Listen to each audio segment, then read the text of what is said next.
Hello guys, welcome to medical point official. और ये है हमारे प्रॉपर्टी ऑफ कार्डियक मसल का शायद चौथा लेक्चर। इससे पहले अपन ने क्या किया है, एक्साइटेबिलिटी देखी, एसी नोड की, कार्डियक मसल की, फिर अपन ने देखी conductivity pathway, AV nodal delay, वो सब देखा था। आज देखेंगे हम कॉन्ट्रैक्टिबिलिटी ऑफ हार्ट।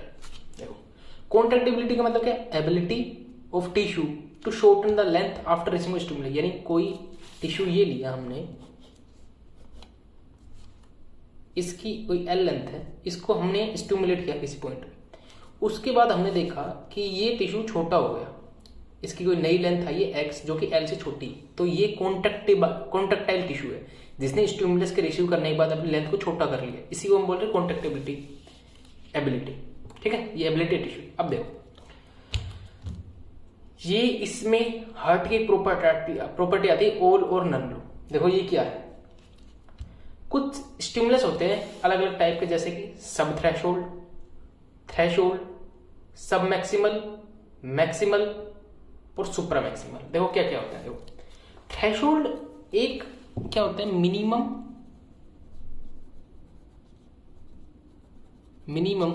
अमाउंट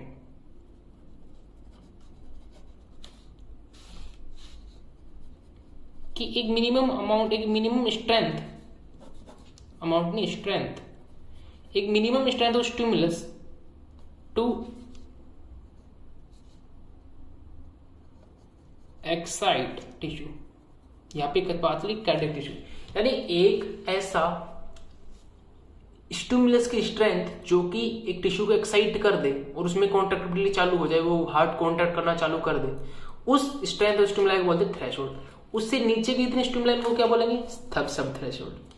अब देखो, एक होती है मैक्सिमल, मैक्सिमल यानी एक ऐसे स्टिमुलस जो मैक्सिमम रेस्पॉन्स देता हो, यानी एक स्ट्रेंथ, क्या बोलेंगे हम, एक strength of stimuli, strength of stimuli which produces maximum response in tissue. यहां पे कार्डियक टिश्यू की बात चल रही होगी, ठीक है, वो होता है मैक्सिमल। सुप्रा मैक्सिमल यानी जो स्टिमुलस की स्ट्रेंथ जो मैक्सिमम रेस्पॉन्स दे रही उससे भी ज्यादा स्ट्रेंथ का स्टिमुलस, उसको बोलेंगे सुपर मैक्सिमल। सब मैक्सिमम इन दोनों के बीच का हो जाएगा। ठीक है, ऑल और नन लो क्या कहता है, ध्यान से सुनना। ऑल और नन लो ये बोलता है, दूसरा पेन से लिखेंगे अपन। देखो ऑल और नन लो क्या बोल रहा है, व्हेन अ स्टिमुलस, कोई स्टिमुलस दिया जा रहा है, इज अप्लाइड, कोई स्टिमुलेशन में क्या कर लिया, अप्लाइड कर दिया। What ever is the strength, यानी वो कोई भी स्ट्रेंथ का हो, कोई भी स्ट्रेंथ का, यानी इन पांचों में से सब थ्रेशोल्ड, थ्रेशोल्ड, सब मैक्सिमल, मैक्सिमल, सुपर मैक्सिमल, वो कोई भी स्ट्रेंथ का हो, या तो होल कार्डियक मसल, कार्डियक की जो मसल है, विल गिव मैक्सिमम रेस्पॉन्स, या तो कार्डियक मसल मैक्सिमम रेस्पॉन्स देगी, और it does not give any response. देखो ये कहता है ऑल और नन। इसका मतलब मैं समझाता हूं। देखो, कोई स्टिमुलस दिया, यानी इन पांचों में से कोई अपने स्टिमुलस, सब थ्रेशोल्ड, थ्रेशोल्ड, सब मैक्सिमल, मैक्सिमल, सुपर मैक्सिमल, ठीक है, किसी भी स्ट्रेंथ का अपन ने दिया स्टिमुलस। अब देखो, अगर हमने थ्रेशोल्ड दिया स्टिमुलस, तो ये मैं कोई एक एक्साइट कर देगा टिश्यू को, अगर कोई minimum strength of stimulus to excite tissue, यानी यहां पे हार्ट क्या हो जाएगा, कॉन्ट्रैक्ट हो जाएगा अपने अपने किसी भी रेस्पॉन्स से, आप ये मान लो पहले किसी भी रेस्पॉन्स से पर कॉन्ट्रैक्ट हो रहा है। लेकिन ये ऑल और नन लो को फॉलो करता है। इससे क्या होगा कि थ्रेशोल्ड कायदे से देखा जाए, अगर हिसाब से चला जाए, तो मैक्सिमल पे उसकी तो फोर्स ऑफ कॉन्ट्रैक्टिबिलिटी बढ़नी चाहिए, समझ रहे हो। सब मैक्सिमल में इन दोनों के बीच की कॉन्ट्रैक्टिबिलिटी होनी चाहिए। लेकिन ऑल और नन लो क्या कहता है, या तो कोई स्टिमुलस दिया तो वो मैक्सिमम रेस्पॉन्स ही प्रोड्यूस करेगा या वो नहीं करेगा, बस दो ही कंडीशन हो सकती है, ठीक है। यानी इसमें क्या हो रहा है, देखो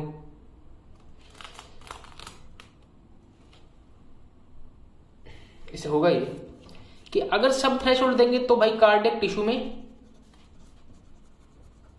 कोई कॉन्ट्रैक्ट, नो कॉन्ट्रैक्ट, कोई कॉन्ट्रैक्ट नहीं।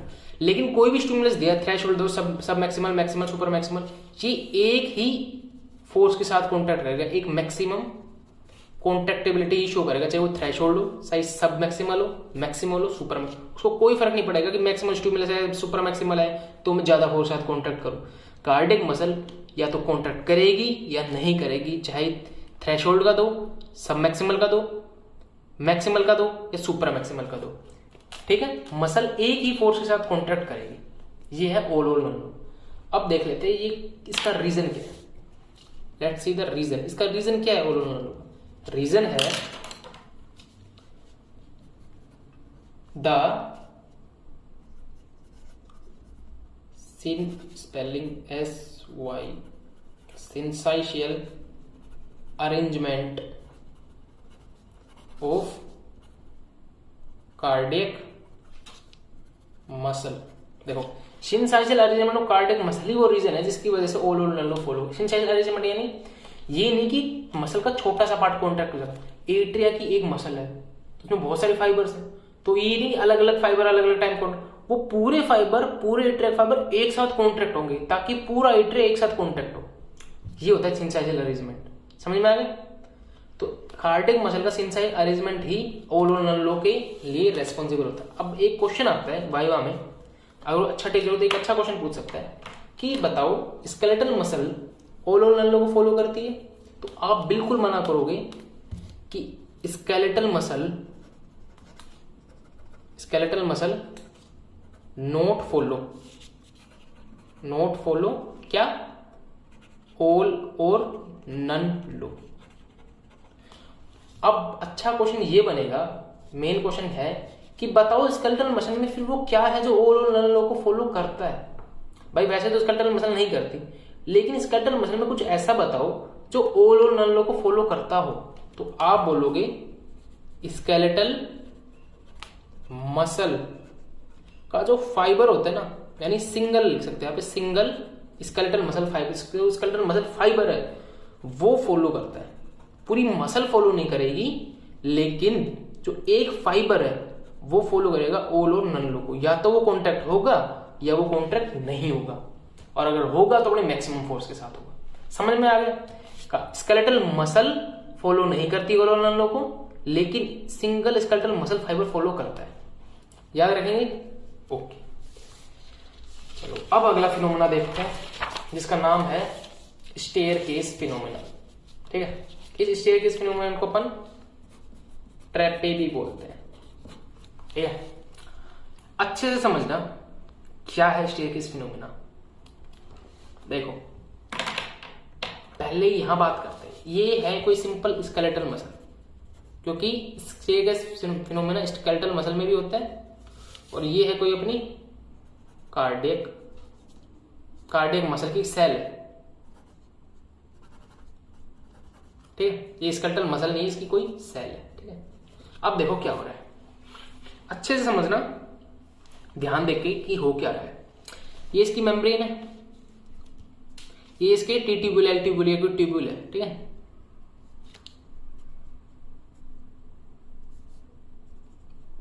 टी और एल ट्यूब्यूल्स है। ठीक है, अब जैसे ही कोई स्टिमुलस आया, इसकी मेम्ब्रेन क्या होगी, डीपोलर सेल की, और पोटेंशियल पहुंच जाएगा टी और एल ट्यूब्यूल के पास, ट्रांसफर हो जाएगा।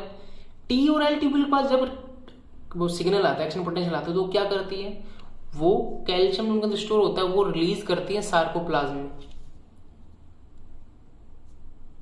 वो अंदर का cytosolic concentration of calcium 2+ ion क्या करेंगे, इंक्रीज हो जाएगा।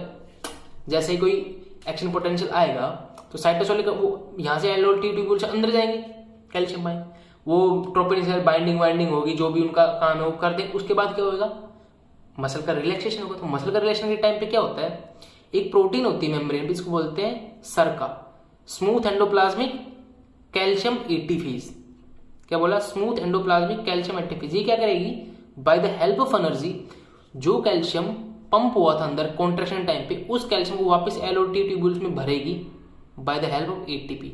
सरका का ये काम है। क्या आपको समझ आ गया? अब मैं एक बात सोचूं कि स्टेयरकेस फिनोमेना क्या है।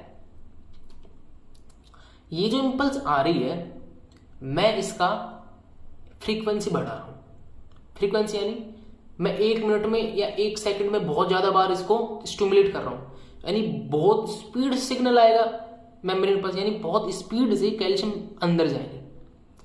जब जैसे ही इसका कॉन्ट्रैक्शन खत्म होगा, एक बार कॉन्ट्रैक्शन खत्म, एक बार रिलैक्सेशन का टाइम आएगा, तो सरका क्या कोशिश करेगा, इस कैल्शियम को वापस एलओटी ट्यूबल में लोड कर दो, लेकिन फ्रीक्वेंसी और स्टिमुलस है ज्यादा, यानी फिर से सिग्नल आ जाएगा, यानी सरका अपना काम पूरा कर भी नहीं पाएगा, इतने में ही कोई दूसरा सिग्नल आ जाएगा एक्सटेंशन का, फिर से कैल्शियम पंप हो जाएगा। यानी जो कैल्शियम पहले वाले कॉन्ट्रैक्शन में गया था, वो कैल्शियम अच्छे से बाहर तो आ ही नहीं पाया, और कैल्शियम अंदर चला गया दूसरे स्टिमुलस की वजह से। यानी जो पहले जो कैल्शियम था वो बाहर आ नहीं पाया, और दूसरे स्टिमुलस के कारण जो कैल्शियम अंदर गया वो भी अंदर चला गया, यानी इनडायरेक्टली जो साइटोसोलिक कंसंट्रेशन थी कैल्शियम की वो बढ़ गई।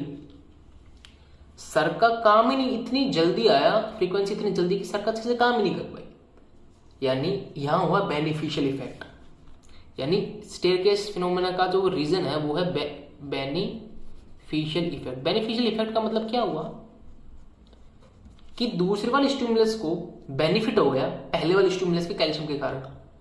पहले वाले के मतलब स्टिमुलस के कारण कुछ कैल्शियम अंदर गया, वो पूरा बाहर भी नहीं आ पाया, इससे पहले दूसरे सिग्नल आ गया, तो दूसरे सिग्नल को फायदा हो गया, उसको कैल्शियम एक्स्ट्रा मिल गया अंदर। इसको हम बोल रहे हैं बेनिफिशियल इफेक्ट। ठीक है, यानी क्या होगा, अब अगर मैं इसका ग्राफ बनाऊं तो ग्राफ क्या कैसे बनेगा, लाइक नॉर्मल बनाते हैं पहले, कि जब स्टिमुलस धीरे धीरे फ्रीक्वेंसी में, देखो पहले कॉन्ट्रैक्शन होगा, फिर रिलैक्सेशन हो जाएगा, फिर कॉन्ट्रैक्शन होगा, फिर रिलैक्सेशन होगा, और हर बार कॉन्ट्रैक्शन एक मिनिमम या फिर एक स्टेबल फोर्स स्ट्रेंथ तक जाएगा, फिर सिग्नल आया, फिर रिलैक्सेशन। लेकिन अगर सिग्नल आया हाई फ्रीक्वेंसी के साथ, तो क्या होगा इसमें, मान लो पहले सिग्नल आया, इतना फोर्स ऑफ कॉन्ट्रैक्शन हो, लेकिन दूसरा इसमें जो गैप देखो, ये है टाइम पीरियड, कितने में दूसरा सिग्नल आ रहा है, लेकिन बहुत जल्दी सिग्नल आ गया, तो कैल्शियम सर का बाहर पंप ही नहीं कर पाया, इसकी वजह से कैल्शियम को ज्यादा, तो अगली बार क्या होगा, फोर्स ऑफ कॉन्ट्रैक्शन थोड़ा ज्यादा आएगा। क्यों ज्यादा आएगा, क्योंकि कैल्शियम बाहर निकल नहीं पाया पूरा, समझ रहे हो, क्यों नहीं निकल पाया, क्योंकि जल्दी से स्टिमुलस आ गया। तीसरे में थोड़ा सा और ज्यादा आएगा, चौथे में थोड़ा सा और ज्यादा आएगा। लेकिन एक बात बताओ, यहाँ पे सिग्नल आता जा रहा, एक टाइम आएगा कि एलटी ट्यूब्यूल में सारा कैल्शियम खत्म हो जाएगा, सारा कैल्शियम अंदर चला जाएगा, और बहुत कम कैल्शियम होगा जो सर का पंप कर पाएगा, क्यों, सिग्नल बहुत जल्दी आ रहा है। यानी एक टाइम पीरियड के बाद आप सिग्नल कितनी भी फ्रीक्वेंसी कर दो, आप स्ट्रेंथ बढ़ा ही नहीं पाओगे, क्यों, क्योंकि कैल्शियम एग्जॉस्ट हो चुका है एलओटी ट्यूब्यूल्स में। क्या मेरी बात समझ में आ गई? यानी एक टाइम आएगा कि आप कितनी भी फ्रीक्वेंसी बढ़ा लो, स्ट्रेंथ जो रहेगी वो हो जाएगी कांस्टेंट हो जाएगी। एक टाइम आएगा, पहले तो क्या होगी, पहले बढ़ेगी, उसके बाद एक टाइम आएगा कि कांस्टेंट हो जाएगी। कांस्टेंट क्यों हो जाएगी, क्योंकि सारा कैल्शियम एग्जॉस्ट हो गया एलओटी ट्यूब्यूल्स में, सारा साइटोसोल में चला गया। क्या मेरी बात समझ में? स्टेयरकेस कैसे फॉर्म हो रहा है, स्टेयरकेस कैसे फॉर्म हो पा रहा है कि भाई सरका क्या करती थी, बाहर लाती थी कैल्शियम को, लेकिन इस इंपल्स के कारण सरका इतनी एफिशिएंटली काम नहीं कर पा रही, और कैल्शियम अंदर जाया जा रहा है। एक टाइम आकर सारा कैल्शियम एग्जॉस्ट हो जाएगा और एक प्लेटिफिश देखने को मिलेगा। ये थी स्केलेटल मसल की बात। बस कार्डियक सेल में भी ऐसे ही होता है, लेकिन थोड़ा सा डिफरेंस होता है। देखो वही इंपल्स आ रहा है, इंपल्स आया तो एलओटी ट्यूब्यूल्स में से कैल्शियम अंदर गया, सेल के अंदर चला गया, साइटोसोलिक कंसंट्रेशन बढ़ गई। लेकिन इसमें एक डिफरेंस होता है, बाहर कैल्शियम लाता है स्केलेटल मसल में सर का, लेकिन कार्डियक मसल में जो स्मूथ एंडोप्लाज्मिक कैल्शियम एटीफेज होता है ना, वो तो कैल्शियम बाहर लाता ही लाता है, लेकिन एक सोडियम कैल्शियम एक्सचेंजर और होता है, वो भी कैल्शियम को बाहर लेके आता है सेल के, वो डायरेक्ट ईसीएफ में पंप करता है। ईसीएफ में जो कैल्शियम सोडियम कैल्शियम एक्सचेंजर होता है ना, वो भी अंदर के कैल्शियम को जो कॉन्ट्रैक्शन के टाइम पे आया था उसको बाहर फेंकता है, और सरका भी काम करता है, वो उसको ट्यूब्यूल्स में, ये इसको ईसीएफ में। ठीक है, ये जो कैल्शियम और सोडियम एक्सचेंजर है ये काम करता है सेकेंडरी एक्टिव ट्रांसपोर्ट पे, यानी ये किसी और पंप की एनर्जी यूज करता है और उस पंप का नाम है sodium potassium pump. Sodium potassium pump की वजह से ये वाला सोडियम कैल्शियम जो एक्सचेंजर ही काम कर, इसकी एनर्जी से काम करता है। ठीक है, ओके। अब बात करते हैं, देखो नॉर्मली की बात करते हैं कि जब सिग्नल आया लो फ्रीक्वेंसी पे, एक सिग्नल आया फिर दूसरा सिग्नल आने में टाइम लगा, यानी इसमें इतने देर में क्या हो जाएगा, कैल्शियम अंदर गया, कॉन्ट्रैक्शन करवाया, सरका और सोडियम कैल्शियम एक्सचेंजर ने इसको बाहर निकाल दिया। ठीक है, तो एक नॉर्मल कॉन्ट्रैक्शन की वेव आएगी, नॉर्मल कॉन्ट्रैक्शन, फिर नॉर्मल कॉन्ट्रैक्शन, ऐसी टाइप की आएगी और दोनों की सेम स्ट्रेंथ की आएगी। लेकिन मैं बात कर रहा हूं अगर मैंने इसकी स्ट्रेंथ को बढ़ा दिया, ध्यान सुनना, अगर मैंने इसकी स्ट्रेंथ को बढ़ा दिया, किसकी, फ्रीक्वेंसी, जो इंपल्स आ रही थी अब जल्दी जल्दी फ्रीक्वेंसी से इंपल्स आ रही है, इससे क्या होगा, वही होगा भाई, जितनी जल्दी इंपल्स आएंगी उतनी जल्दी ट्यूब्यूल से कैल्शियम अंदर जाएगा, उतनी जल्दी कैल्शियम के ट्यूब्यूल के अंदर जाएगा सेल के अंदर। लेकिन हाई फ्रीक्वेंसी की वजह से क्या होता है, ये जो पंप होता है सोडियम पोटेशियम पंप, ये मेंटेन नहीं कर पाता, अंदर जो कैटायन आया है सोडियम पोटेशियम पंप क्या करता है, अंदर किसको लेके आता है, पोटेशियम को, और बाहर किसको फेंकता है, 3 Na+ को। ये इसको मेंटेन नहीं कर पाता ड्यू टू हाई फ्रीक्वेंसी। जब ये मेंटेन नहीं कर पाएगा तो इस पे ही क्या डिपेंड कर रहा है, सोडियम कैल्शियम एक्सचेंजर भी इस पे ही डिपेंड कर रहा है, यानी ये भी एफिशिएंटली काम नहीं कर पाएगा। इसकी वजह से ये एफिशिएंटली काम नहीं कर पाएगा तो कैल्शियम बाहर ये कम सेंड कर पाएगा, ईसीएफ में कम बाहर कैल्शियम जा पाएगा, क्योंकि एफिशिएंटली वर्क नहीं कर रहा।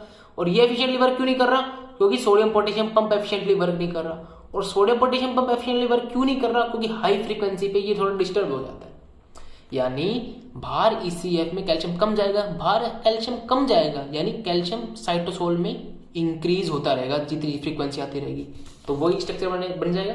और एक टाइम आएगा और बहुत ज्यादा फ्रीक्वेंसी स्टिमुलस आएगा तो एक टाइम आएगा ट्यूब्यूल्स में कैल्शियम खत्म हो जाएगा। अब चाहे आप कितना भी स्टिमुलस देते रहो, अब मोर कैल्शियम जा ही नहीं पाएगा, तो स्ट्रेंथ क्या हो जाएगी, कॉन्स्टेंट, यानी पहले बढ़ेगा बढ़ेगा बढ़ेगा और बाद में क्या हो जाएगा, कॉन्स्टेंट हो जाएगा। समझ में आ गया कि स्टेयरकेस के फिनोमेना क्या है, ट्रैपिक किसको बोल रहे हैं और इसका रीजन क्या है, बेनिफिशियल इफेक्ट। बेनिफिशियल इफेक्ट यानी कि पहला जो स्टिमुलस आया उसकी वजह से कोई कैल्शियम अंदर गया, दूसरा स्टिमुलस आया तो पहले की वजह की जो कैल्शियम अंदर गया था वो पूरा बाहर नहीं आ पाया, कुछ अमाउंट उसका अंदर ही रह गया और उसको बेनिफिट मिल गया दूसरे स्टिमुलस को कॉन्ट्रैक्शन करने में। समझ आ गया, ये है अपना स्टेयरकेस फिनोमेना। मुझे बताओ समझ आया कि नहीं आया यार, ये बहुत इंपॉर्टेंट कंसेप्ट है। ठीक है, चलो ठीक है, यानी एक बार इसकी डेफिनेशन और देख लेते हैं यार, जो एग्जाम में कुछ तो लिखोगे ना वो डेफिनेशन देखो। Without changing the strength of stimulus, जो स्टिमुलस दे रहे उसकी स्ट्रेंथ अगर हम बिना चेंज करें, we see there is a gradual increase in force of contraction of muscle and later it become constant. ये है अपने पास बेनिफिशियल इफेक्ट, सॉरी वो स्टेयरकेस फिनोमेना जो बेनिफिशियल इफेक्ट की वजह से होता है। यानी अगर हम एक स्टिमुलस दें without changing the strength of stimulus, अच्छा यहां पे लिखना पड़ेगा फ्रीक्वेंसी इंक्रीज करेंगे, फ्रीक्वेंसी क्या होगी, इंक्रीज होगी। अगर हम स्टिमुलस की स्ट्रेंथ को चेंज ना करो, फ्रीक्वेंसी को बढ़ा दे तो हम देखते हैं कि ग्रेजुअल इंक्रीज होता है फोर्स ऑफ कॉन्ट्रैक्शन, जो बाद में क्या हो जाएगा, कांस्टेंट। ये क्या हो गया अपना, क्या हो गया, स्टेयरकेस फिनोमेनन या ट्रैपिक। ओके, अगला देखते हैं अपन फ्रैंक स्टार्लिंग लॉ। ये भी बहुत इंपॉर्टेंट है, राइट, ये भी इंपॉर्टेंट है। देखो फ्रैंक स्टार्लिंग लॉ क्या कहता है, the force of contraction of ventricles is directly proportional to the initial length of cardiac fibre under physiological limit. देखो इसका मतलब समझो, इसका मतलब ये हुआ कि ये कोई मेरी कार्डियक फाइबर है, इसकी जितनी ज्यादा लेंथ होगी ये जब बाद में रीपोलराइज होगा तो इतनी ज्यादा स्ट्रेंथ भी होगी इसके अंदर, यानी जितनी ज्यादा लेंथ फाइबर की उतनी ज्यादा फोर्स ऑफ कॉन्ट्रैक्शन फाइबर का। समझ में आ गया? इसकी लिमिटेशन क्या है भाई? फिजियोलॉजिकल लिमिट ये नहीं कि इसको बहुत ज्यादा ही अगर हमने खींच दिया तो एक्टिन और मायोसिन फिलामेंट दूर दूर हो जाएंगे और वो परमानेंटली कॉन्ट्रैक्टिबिलिटी की जो उसकी प्रॉपर्टी वो लॉस कर देगा।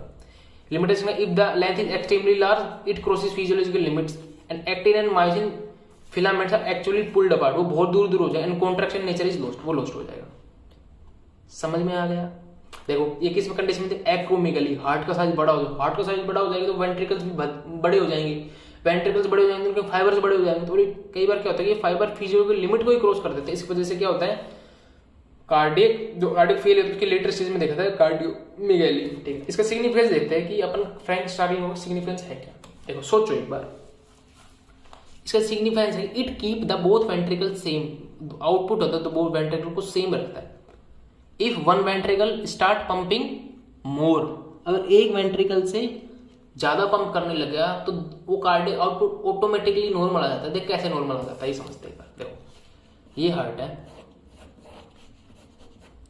ये है राइट वेंट्रिकल। मान लो एक बार इमेजिन करो कि राइट वेंट्रिकल से एक बार के लिए आउटपुट हो गया ज्यादा, एक बार के लिए इमेजिन करो इससे आउटपुट हो गया ज्यादा तो बॉडी में घूम घाम के राइट एट्रियम आता है ब्लड, यानी इससे ज्यादा होगा तो यहां भी ज्यादा होगा ब्लड, यहां ज्यादा होगा तो ज्यादा ब्लड लेफ्ट वेंट्रिकल में आएगा। अगर ज्यादा ब्लड लेफ्ट वेंट्रिकल में तो लेफ्ट वेंट्रिकल की वॉल्स ज्यादा स्ट्रेच होंगी, ज्यादा स्ट्रेच होंगी नहीं होगी। राइट वेंट्रिकल से आउटपुट बढ़ा, वो बॉडी में सर्कुलेट होके वापस कहां गया, लेफ्ट एट्रियम में आ गया, लेफ्ट एट्रियम से लेफ्ट वेंट्रिकल में। इससे आउटपुट ज्यादा तो यहां भी आने वाला ब्लड ज्यादा, इसमें ब्लड ज्यादा आया तो इसकी वॉल स्ट्रेच हुई, वॉल स्ट्रेच हुई यानी यहाँ पे लेंथ ऑफ फाइबर बढ़ गया, लेंथ ऑफ फाइबर बढ़ गया यानी यहाँ की भी फोर्स ऑफ कॉन्ट्रैक्टिव बढ़ गई according to Frank Starling law. यानी इसका आउटपुट ज्यादा हुआ तो इनडायरेक्टली लेफ्ट वेंट्रिकल का भी आउटपुट ज्यादा हो गया due to Frank Starling law. Frank Starling यही तो बोल रहा था कि भाई इसका ज्यादा हो जाएगा तो इसका भी ज्यादा, ये मेंटेन हो जाएगा दोनों। It keep the output of both ventricle same, if एक वेंट्रिकल पंप ज्यादा स्टार्ट कर देगा तो इससे ज्यादा हुआ, यहाँ ब्लड ज्यादा है, इसकी ज्यादा स्ट्रेचिंग हुई तो फ्रैंक स्टार्लिंग लॉ में इसकी ज्यादा मसल स्ट्रेच हुई होगी, फाइबर लेंथ बढ़ेगी तो ये कॉन्ट्रैक्ट करके ये भी आउटपुट ज्यादा देगा, तो दोनों का आउटपुट क्या हो जाएगा सेम। अब एक इसका सिग्निफिकेंस होता है लेफ्ट वेंट्रिकुलर फेलियर में। देखो लेफ्ट वेंट्रिकुलर फेलियर का मतलब क्या है, ये राइट वेंट्रिकल, ये left ventricle. Left ventricle failure यानी ये पंप करना कर दिया बंद, ये हो गया फेल, यानी ये तो ब्लड पंप करता रहेगा, ब्लड इधर से आता रहेगा।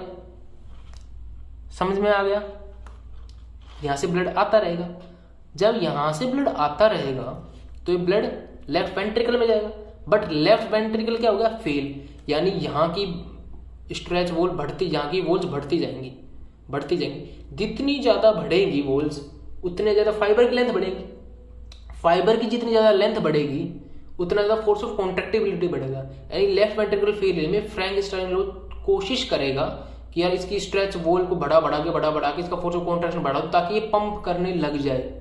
अगर फेल हो गया तो पंप करने लग जाए कि बॉडी सर्वाइव कर पाए।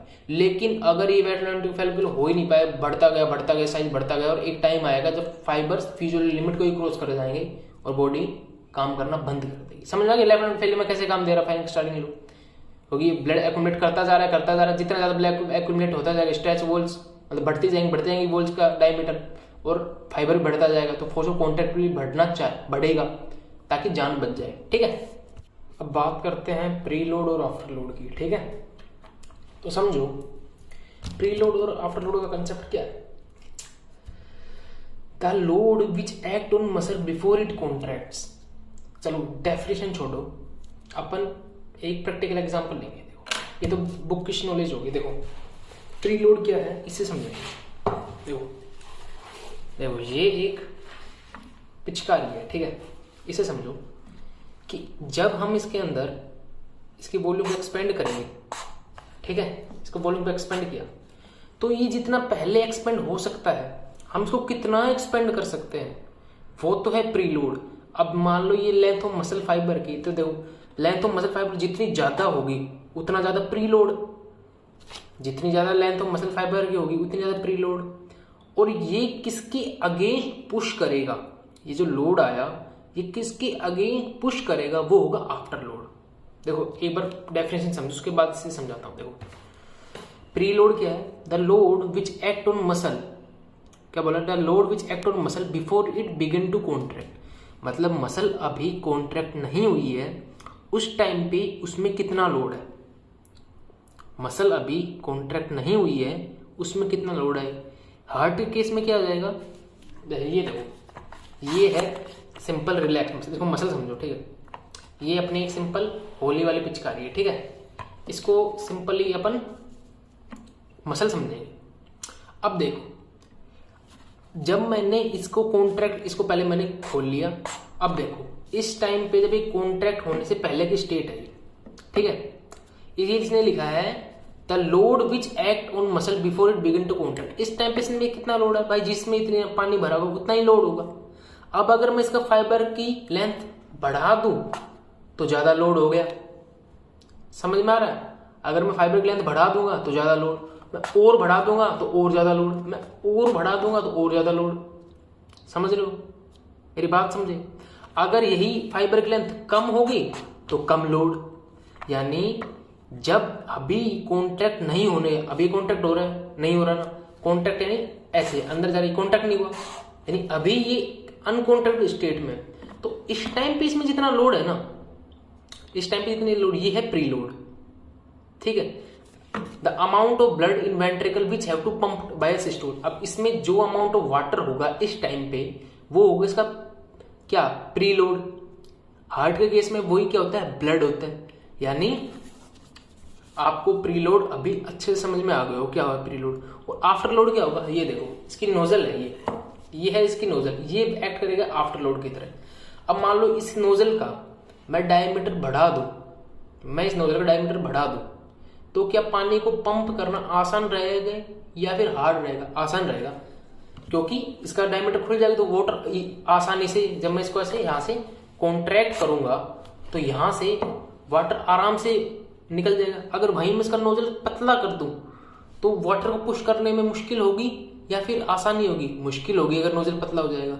यानी अगर यहाँ पे मैं हाई प्रेशर क्रिएट करता हूँ पतला नोजल करके तो अपने को आफ्टर लोड बढ़ जाएगा, और यहीं मैं इसको डायलेट कर देता हूँ तो आफ्टर लोड क्या हो जाएगा, कम हो जाएगा। तो इसकी डेफिनेशन देखते हैं। आफ्टर लोड क्या होता है, the load which act against the ventricle to pump करने के लिए, जैसे इसका एग्जांपल देखिए, इसको पंप करने के लिए जो लोड अगेंस्ट में लग रहा है वो है आफ्टर लोड। इसको पंप करने के अगेंस्ट में कौन सा लोड लग रहा है, इसका नोजल, इसके नोजल पे जो प्रेशर होगा वही तो आफ्टर लोड की तरह काम करेगा। अगर इसका नोजल बड़ा होगा तो प्रेशर कम होगा तो आफ्टर लोड भी कम होगा, अगर ये नोजल छोटा होगा तो आफ्टर लोड भी ज्यादा होगा। समझ में आ गया। The load which act against the ventricle, ventricle जिस प्रेशर के अगेंस्ट पुश कर रहा है वो है आफ्टर लोड। या amount of blood, the amount of force required to pump और empty the ventricle in vessels. Vessel कौन से, वेसल्स का मतलब क्या हो गया, राइट वेंट्रिकल तो पंप करेगा पल्मोनरी आर्टरी में, और लेफ्ट वेंट्रिकल पर करेगा एओर्टा में। यही तो हो गए वेसल्स, समझ आ गया। प्रीलोड आफ्टर लोड समझ आएगी नहीं। प्रीलोड तो क्या है, वो लोड जो मसल कॉन्ट्रैक्ट हो रही उससे पहले लग रहा है। तो ब्लड को पंप करता है वेंट्रिकल, यानी वेंट्रिकल पंप करेगा उससे पहले उसके ऊपर क्या लोड है, उसके अंदर है एंड डायस्टोलिक वॉल्यूम। वो कॉन्ट्रैक्ट करने से पहले जो भी उसका वॉल्यूम है उसके अगेंस्ट तो प्रेशर लगा के उस ब्लड को पंप करेगा, यानी उसका जो प्रीलोड रहेगा वो क्या रहेगा, and diastolic volume. And diastolic volume होता है 130 ml टू 150 ml, एग्जैक्ट अपन को 130 याद रखना है, ठीक है। आफ्टर लोड क्या होगा, जिस लोड के अगेंस्ट वो पुश कर रहा है, यानी अपनी पिचकारी किसके अगेंस्ट पुश कर रही थी, उस नोजल के प्रेशर के अगेंस्ट। अगर वो बड़ा होता तो आसानी से जाता, वो छोटा होता नोजल तो मुश्किल से जाता। यानी आफ्टर लोड क्या हो गया, वो वेसल में जो प्रेशर है उसके अगेंस्ट पुश करना है ओर्टा को और पल्मोनरी आर्टरी को, यानी कि ये आफ्टर लोड आता है aortic pressure in case of left ventricle और pulmonary pressure, pulmonary artery pressure in case of right ventricle. बात समझ आ गई क्या। ये हो गया आफ्टर लोड और प्री लोड का कंसेप्ट। बिल्कुल, अगर दिक्कत है तो मैं फिर से बता देता, चले पर फिर से देखते हैं। देखो प्री लोड किसको बोला अपन ने? प्री लोड एक ऐसा load, the load which act in initial phase of systole. Systole होने से पहले इनिशियल फेज में जो लोड है इस वेंट्रिकल के अंदर, समझ में आ रहा है, उसको बोलते हैं हम pre load. Getting my point? उसको बोलेंगे हम प्री लोड। एक वेंट्रिकल पंप करने से पहले उसके अंदर क्या लोड हो सकता है? एंडाइस्टिक वॉल्यूम, भाई जो ब्लड था उसके अंदर वही तो उसके लिए लोड है, उसी को तो पंप करना है उसको, तो यानी एंडाइस्टिक वॉल्यूम तो हो गया इसका प्री लोड। और आफ्टर लोड होता है कि वो ब्लड किसके अगेंस्ट पुश करना है।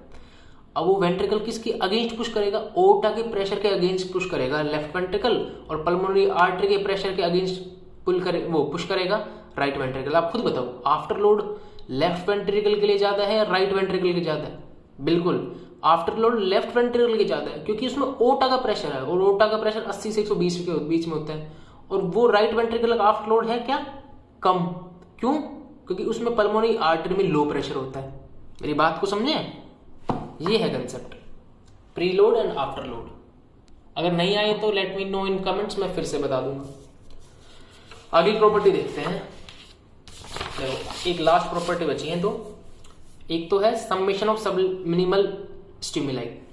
इसका मतलब क्या है? हार्ट की तीसरी प्रॉपर्टी। देखो पहली प्रॉपर्टी अपन ने क्या पढ़ी थी? ऑल और नन लो। दूसरा अपन ने क्या पढ़ी थी? Staircase phenomena. तीसरी है समेशन ऑफ सब मिनिमल स्टिमुलाई।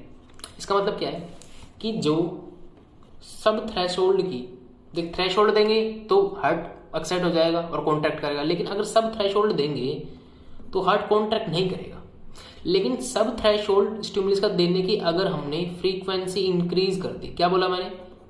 इसकी फ्रीक्वेंसी अपन ने इंक्रीज कर दी, तो इसकी वजह से क्या होगा? इंक्रीज फ्रीक्वेंसी से वो हार्ट कॉन्ट्रैक्ट करेगा। अगर हम फ्रीक्वेंसी बढ़ाते हैं तो क्या बोलेंगे? When sub minimal stimulus is applied on succession और ग्रेटर फ्रीक्वेंसी, जब सब मिनिमल स्टिमुलाई बार बार ग्रेटर फ्रीक्वेंसी के साथ लग रहा है, then heart show response by contraction due to summation of stimuli. जो भी सब थ्रेशोल्ड की जितनी भी स्टिमुलाई थी वो सब सारे क्या हो जाएंगी? सम अप हो जाएंगी और एक सिंगल स्टिमुलाई की तरह एक्ट करेंगी, जिसको हम क्या बोलेंगे? Summation. All the sub minimal stimuli will be added up and a single stimuli will be generated which is above threshold or threshold. ये है summation of some minimal stimuli. अब देख लेते हैं रिफ्रैक्टिव पीरियड, चौथी प्रॉपर्टी। रिफ्रैक्टिव पीरियड किसको बोलते हैं? Refractory period is the period in which the muscle does not show any response to stimuli. ये एक ऐसा टाइम पीरियड होता है कॉन्ट्रैक्शन का जिसमें कि जो मसल है वो कोई भी स्टिमुलस को रेस्पॉन्ड नहीं करती। ठीक है, समझ आ गया? ये हो गए दो टाइप के। कौन कौन से? एब्सोल्यूट रिफ्रैक्टिव पीरियड और रिलेटिव रिफ्रैक्टिव पीरियड। एब्सोल्यूट क्या हो गया?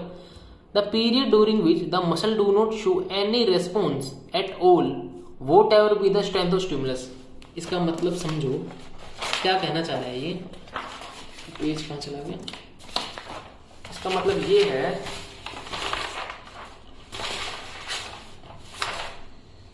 ये देखो, इसका मतलब ये है कि सब थ्रेशोल्ड, सब मैक्सिमल, मैक्सिमल और सुपर मैक्सिमल, ये होती है स्टिमुलस 5 टाइप की। इनमें से आप कोई भी स्टिमुलस दे दो, थ्रेशोल्ड दे दो, सब थ्रेशोल्ड, मैक्सिमल, सुप्रा मैक्स, कुछ भी दे दो, मसल कॉन्ट्रैक्शन नहीं शो करेगी। उस टाइम पीरियड को बोलते हैं एब्सोल्यूट रिफ्रैक्टिव पीरियड। ऐसा क्यों है?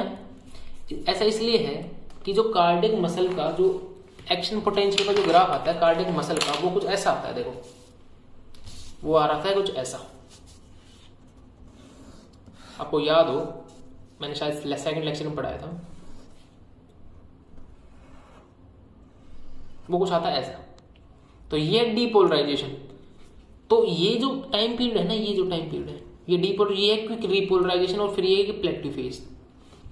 ठीक है, तो इस टाइम पीरियड में मसल कोई भी कॉन्ट्रैक्शन नहीं शो करेगी। क्यों? क्योंकि वो डीपोलराइजेशन होता रहता है उस टाइम पे। रीजन क्या है इसका? Depolarisation occur during this period, so दूसरा डीपोलराइजेशन पॉसिबल नहीं कॉन्ट्रैक्शन के लिए। समझ आ गया? एब्सोल्यूट रिफ्रैक्टिव पीरियड किसको बोला?